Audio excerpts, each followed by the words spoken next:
Good segue, K man. Because early this morning we were texting back and forth, man, about Paul George and you know premier basketball players from the LA area, all the West Coast, basically. Um, I text y'all and say the majority of them come from like the East Coast or down south. And B Wig chimed in and said, "Yeah, the Midwest too." And I said, "Good point, good point."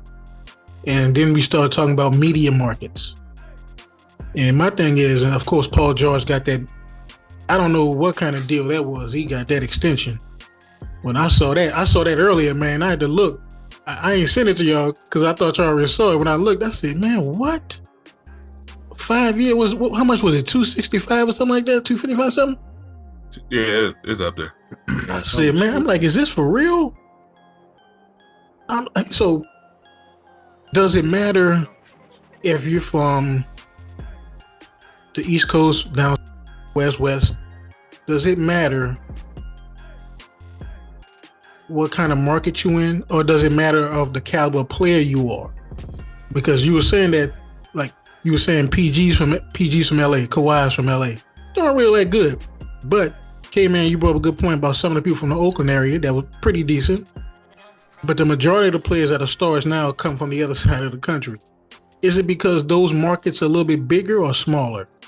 Well, I just said, I had this conversation with a friend of mine a long time ago, and I'm a Rockets fan, and that was just I came to the realization that we probably can't win because James Harden is from LA. And it's nothing, I have nothing against the city of Los Angeles. I just feel, and it's just I've just seen it more and more, that players who are born and raised in LA can't be that lead person. And I have a list of some of the best players that come out of LA.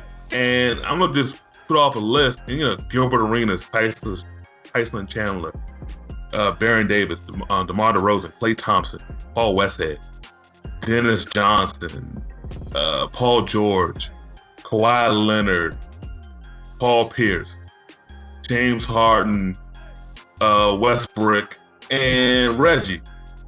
The only person from that squad is Reggie.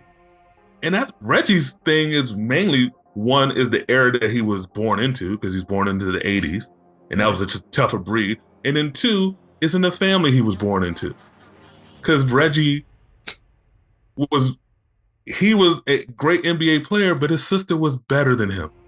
I still remember a story that goes that I think he was on a sophomore team, he made the varsity as a sophomore, and I think he hit like 40. So they're riding the car. He's all hype. He's in the back seat. Yeah, I got 40. And Cheryl's in the front. And he's like, "Hey, what'd you get, Cheryl?" And she's like, "I did okay." "What'd you get, like 40? A little bit more. 60? A little bit more. 70? And she's looking at her father. "I got 100. That right there makes you tough, because your older sibling is so much better than you. But it seems like a lot of these players, it's the toughness factors. And I'm just saying LA, because that's different for Oakland. Them dudes at Oakland, they just another breed. Them dudes are just tough. Gary Payton, Jason Kidd, Dame Lillard, Bill Russell. They just a different breed. K-Man, I'm gonna tell you. I don't know if y'all know the reason why Reggie Miller's jump shot is so ugly. Okay, man, he learned how to shoot. He had to shoot over his sister, and he had to get the ball high enough to over her stretched hand. That's why his shot is like that. Does that explain his? Does that explain his teeth? No, it's just bad dental. That's just bad, man. Yeah. What you got, B? Priorities. Hey, I gotta put up that basketball hoop in the backyard. You get to the league, and then you get your teeth fixed. I mean, I kind of agree with Kennedy. Where you come from has a profound effect in everything that you do in life. Like everything, not just your profession, but every aspect of your life, like where you come from, how you brought up, like that has a profound effect. And I don't know how many fights Paul George ever got in, or how many gang members he's ever run into in LA or what have you, but this dude is supremely soft. He supremely. And there are people that are like, quote unquote, calling out haters, since he got his bag, since he got the 226. Right. And I don't understand, like, the only thing I can think of is that they're Clippers fans.